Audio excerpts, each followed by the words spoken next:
Hey guys, it's Brandon Miniman from PocketNow.com. The Samsung Galaxy S3 is a great phone. It has good hardware, it's fast, it looks good, but it's got a lot of software issues. The on-screen keyboard lacks responsiveness, the email app is no good, and the launcher doesn't let you easily make folders like you can in stock ice cream sandwich.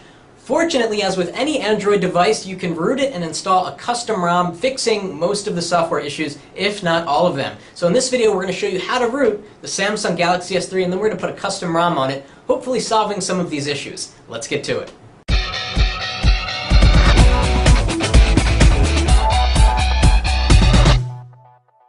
And as is the case with rooting an Android phone, there are always several different methods to do so. In this case, we're over to XDA Developers. We're going to download the Galaxy S3 Toolkit from Mskip. It looks pretty easy and pretty handy to use. We've actually already downloaded it, so we're going to open it here.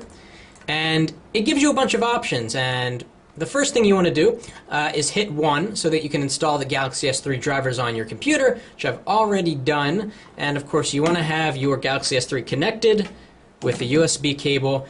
And now we are going to go to number 2 up here, root options. So to enter, it gives you a bunch of different options. And I'm going to go with the all-in-one number 3, so I'm going to hit 3, enter. And gives you a little bit of a disclaimer, and it says, do you want to continue? Make sure you read the disclaimer. You want to make sure USB debugging is enabled, so we'll jump into the settings here, and that is in development, developer options, USB debugging. USB is connected, remove the cable. Okay, so you disconnect it, turn on USB debugging, and then you plug it in. Then we should be good to go. Okay, so let's follow the instructions. Make sure your USB cable is disconnected. Check.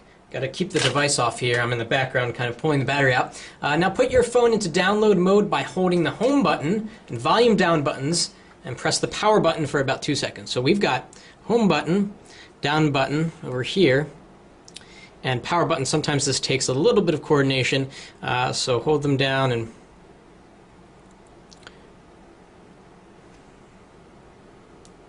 pressing them all. Should get a warning. Good. Now volume up to continue.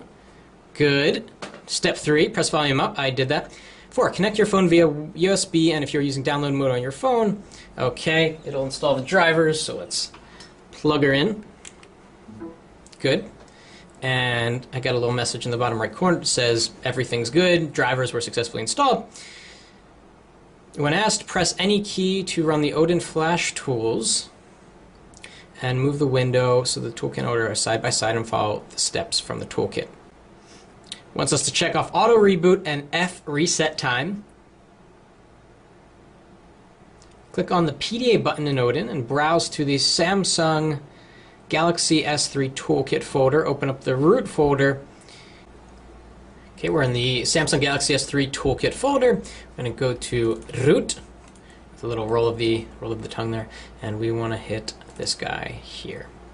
So we're going to click open, just making sure that that is the right one, and it is. Click start.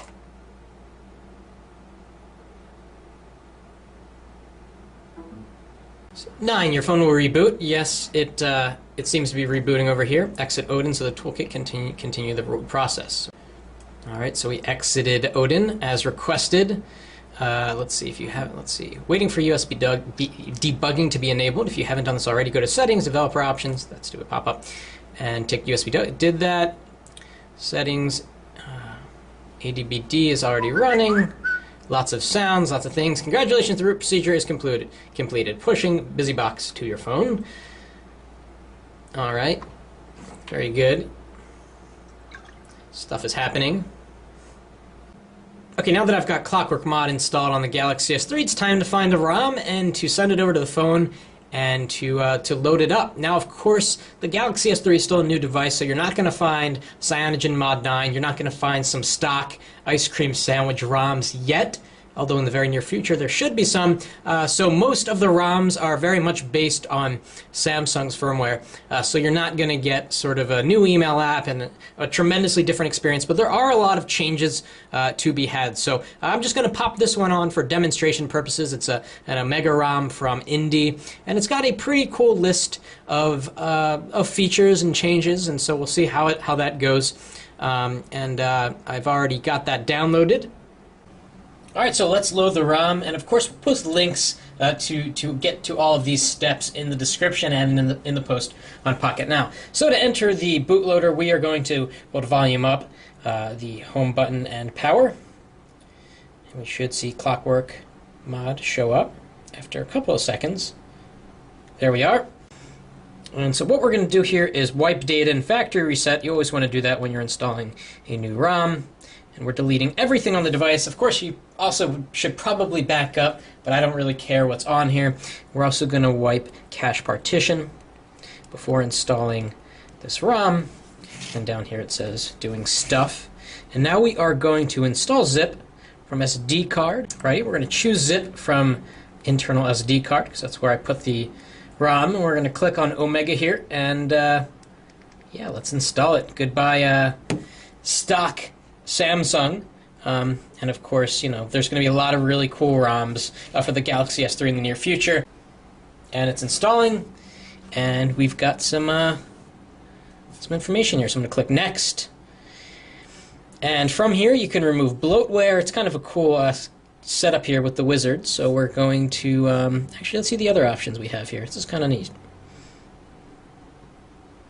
Custom mode. Let's do that. That sounds better. Install bloatware. No. Apps. Install Omega's extra apps. You can remove them later manually. Nah, I want to keep it clean. Wizard is ready to begin installation. So we're going to have no bloatware, which is always a good step, and there's a lot of other cool features. So anyhow, that is how you root the Galaxy S3, and again, we'll put links up in the description so you can do it for yourself. There are lots of methods, but this one was particularly easy. I got it done in probably 15 minutes, which is really great. And now I'm set up to install any third-party ROM at any time so that I can change the software on the Galaxy S3. If you like this video, please give us a thumbs up, and thanks for watching. That's it for now.